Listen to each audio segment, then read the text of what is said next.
Headlines brought to you by Chitale बंधू.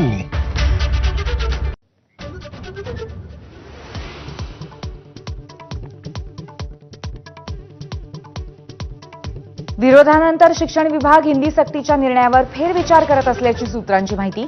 आजच्या मंत्रिमंडळ बैठकीमध्ये चर्चा होण्याची शक्यता.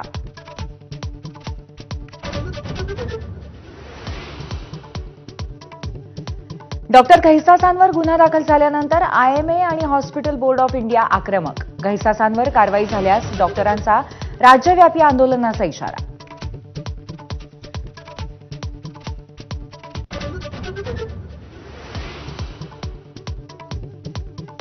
मुंबईतील जैन मंदिर जमीनदोस्त केल्यानंतर जैन समाजाकडून राज्य अल्पसंख्याक आयोगाला तक्रार.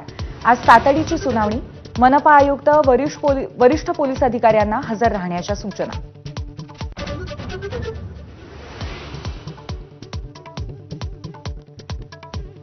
शेतकऱ्यांच्या 1 रुपयात पीक विमा योजनेमध्ये अनेकांनी चुना लावला. उपमुख्यमंत्री अजित पवारांचं वक्तव्य.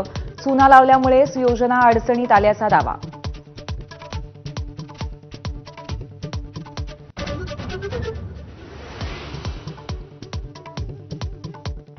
आमच्याकडे 237 आमदार, ज्यांना युतीत राहायचं ते राहतील, अन्यथा बाहेर जातील. नांदेडचे पालकमंत्री अतुल सावेंचा शिवसेना आमदार बाबूराव कदमांना इशारा.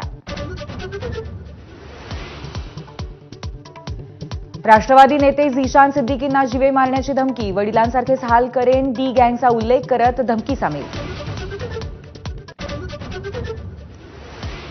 मराठवाड्यामध्ये शेतकरी आत्महत्यांमध्ये 32% वाढ. यंदा जानेवारी ते मार्च या 3 महिन्यातच 269 शेतकऱ्यांनी आयुष्य संपवलं.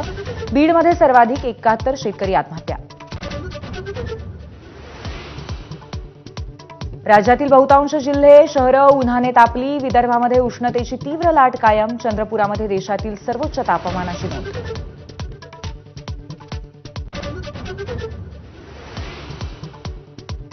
मुंबई हल्ल्याचा मास्टरमाइंड तहव्वूर राणाची एनआयए कोर्टात धाव. कुटुंबियांसोबत बोलण्यासाठी मागितली परवानगी.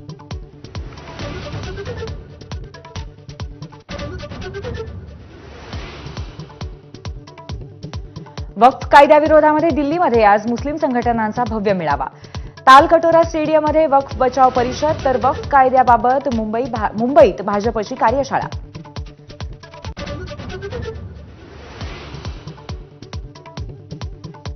तेलुगू अभिनेता महेश बाबूला ईडीचे समन्स. 28 एप्रिलला चौकशीसाठी हजर राहण्याची सूचना. साई सूर्या डेव्हलपर्सवरील धाडीच्या पार्श्वभूमीवर summons.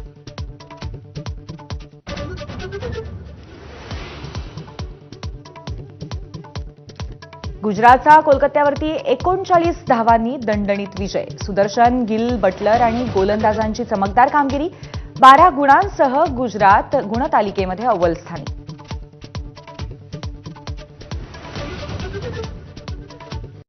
Headlines brought to you by Chitale बंधू.